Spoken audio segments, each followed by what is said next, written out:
ربنا ظلمنا أنفسنا وإن لم تغفر لنا وترحمنا لنكونن من الخاسرين ربنا ظلمنا.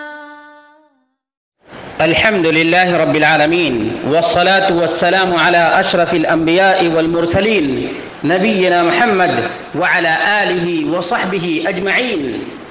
برادران اسلام، دینی اور ملی بھائیوں، دوستوں اور ساتھیوں، رب ذوالجلال والاکرام کا فرمان، اللہ کے بندوں کے نام.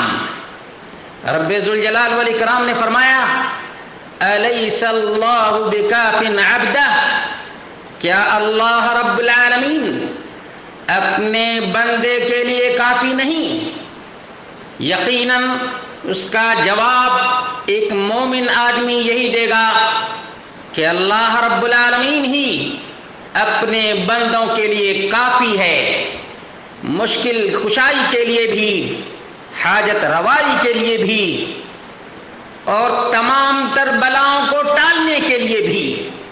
اللہ رب العالمین نے اپنے بندوں کا محتاج نہیں بنایا، بلکہ فرمایا، یا ایھا الناس انتم الفقراء الی اللہ.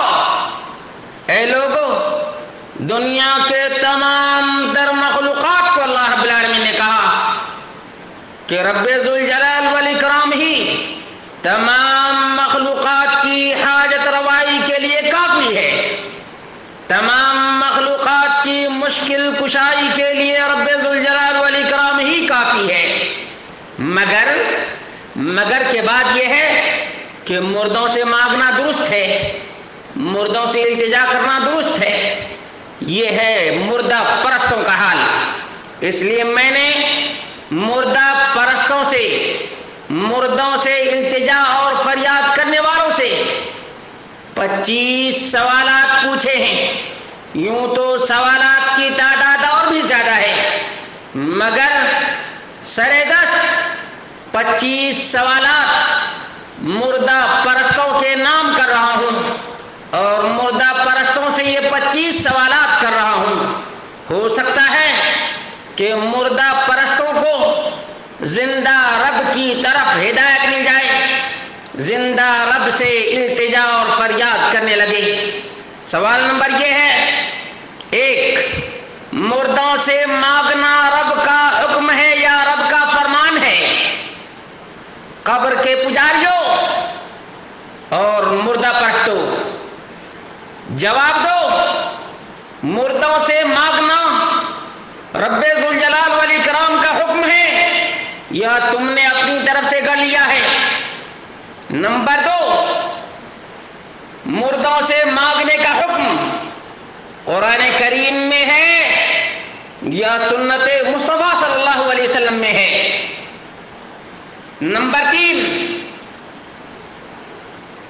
وہ مردہ جس کی روح نکل گئی ہے، وہ لاچار قبر کی آغوش میں چلا گیا ہے، کیا وہ تمہاری بات رب تک پہنچا سکتا ہے؟ بولو. نمبر 4،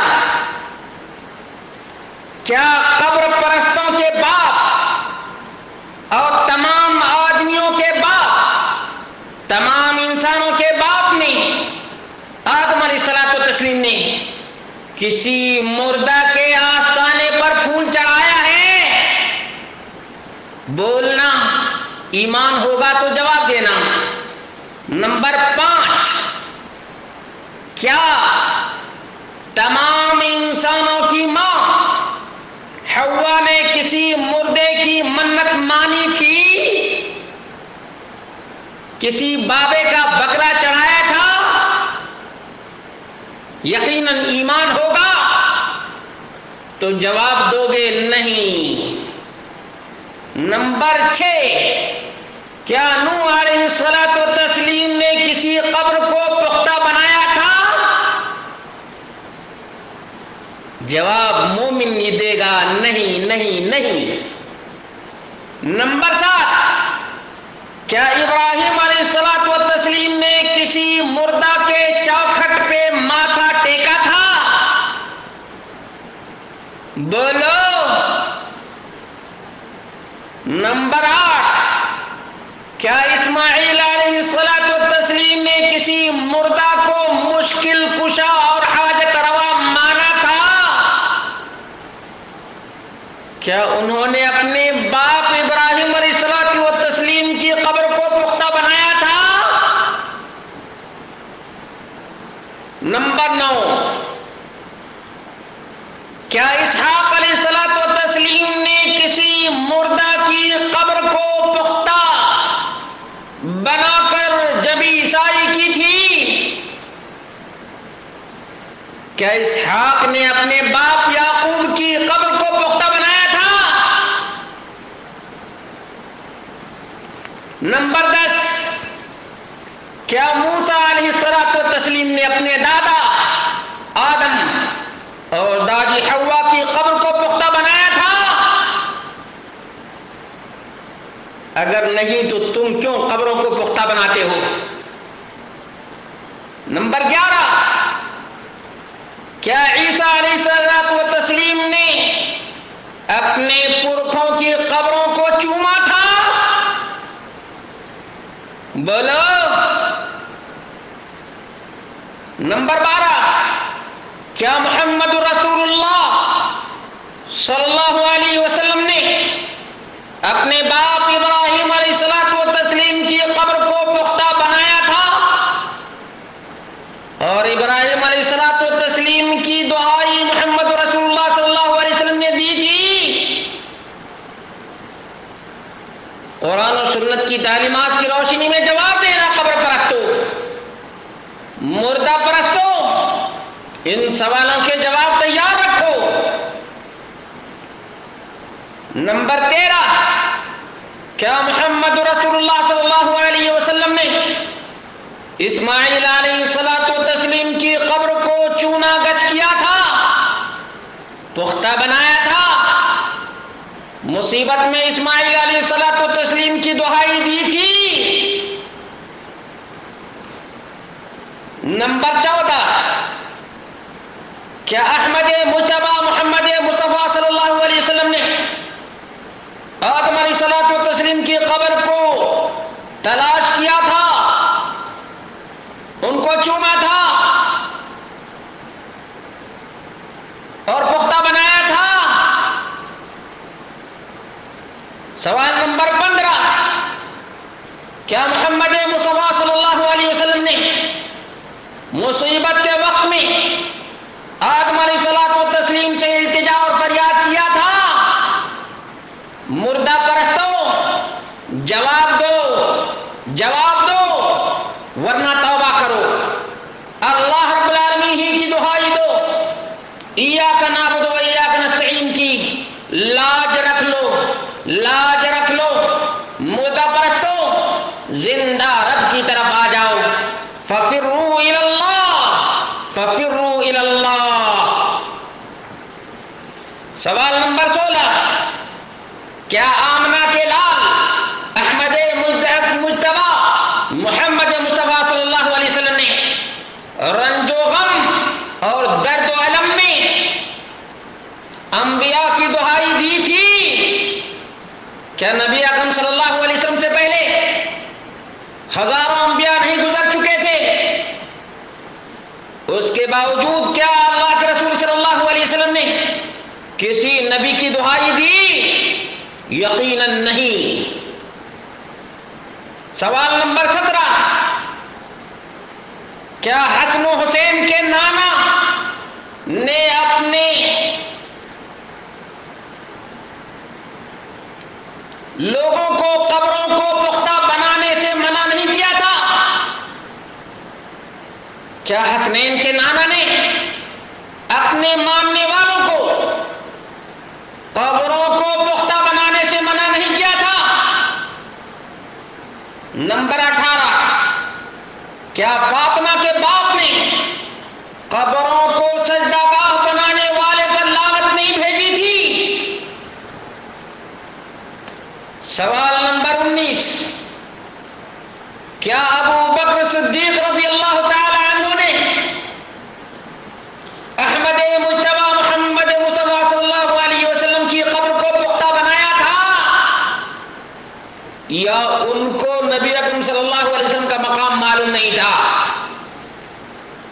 سوال نمبر 20، کیا عمر فاروق رضی اللہ تعالی عنہ نے محمد مصطفیٰ صلی اللہ علیہ وسلم کی دہائی دی تھی؟ مصیبت میں محمد رسول اللہ صلی اللہ علیہ وسلم کو پکارا تھا، قحط سالی میں محمد رسول اللہ صلی اللہ علیہ وسلم کی دہائی دی تھی؟ سوال نمبر 21، کیا عثمان غنی رضی اللہ تعالی عنہ نے ابو بکر و عمر کی قبروں کو پختہ بنایا؟ کیا ان کی قبروں کو عثمان غنی نے چوما؟ یقیناً نہیں۔ سوال نمبر 22، کیا علی مرتضیٰ رضی اللہ تعالی عنہ نے اونچی قبروں کو نہیں ڈھایا؟ یقیناً نبی اکرم صلی اللہ علیہ وسلم کے حکم کے مطابق اونچی قبروں کو ڈھایا۔ کیا تم بھی اس سنت مصطفیٰ پر عمل کرنے کے لیے تیار ہو؟ سوال نمبر 23، صحابہ کرام لاکھوں کی تعداد میں تھے، اولیاء، صلحاء، شہداء کی موتیں ہوئی تھیں، کیا ان کی قبریں صحابہ کرام رضوان اللہ تعالی علیہم اجمعین نے پختہ بنایا؟ ایمان ہوگا تو جواب دینا۔ سوال نمبر 24، کیا تابعین نے صحابہ کرام رضوان اللہ تعالی علیہم اجمعین کی قبروں کو پختہ بنایا، ان کو چوما، ان صحابہ کی دہائی مرنے کے بعد دی؟ ایمان سے بولو، قرآن کریم کی تعلیمات کے مطابق جواب دو۔ سوال نمبر 25، کیا تم آدم سے لے کر محمد رسول اللہ صلی اللہ علیہ وسلم تک تمام انبیاء و رسول کے باغی اور ان کے پیغام کے دشمن اور ابلیس لعین کے دوست نہیں ہو؟ کیونکہ تمام انبیاء علیہ الصلوۃ والتسلیم اپنے رب کائنات، مالک الملک، مالک الارض والسماء کی طرف دعوت دی تھی۔ ابلیس لعین نے رب ذوالجلال والاکرام کی اطاعت اور فرما برداری سے انکار کر دیا تھا، جہنم رسید ہوا۔ کیا انبیاء علیہ الصلوۃ والتسلیم کی تعلیمات، محمد رسول اللہ صلی اللہ علیہ وسلم کی تعلیمات کو ٹھکرا کر کیا تم ابلیس کے دوست نہیں بن گئے؟ کیا ابلیس کے راستے پر نہیں چل رہے ہو؟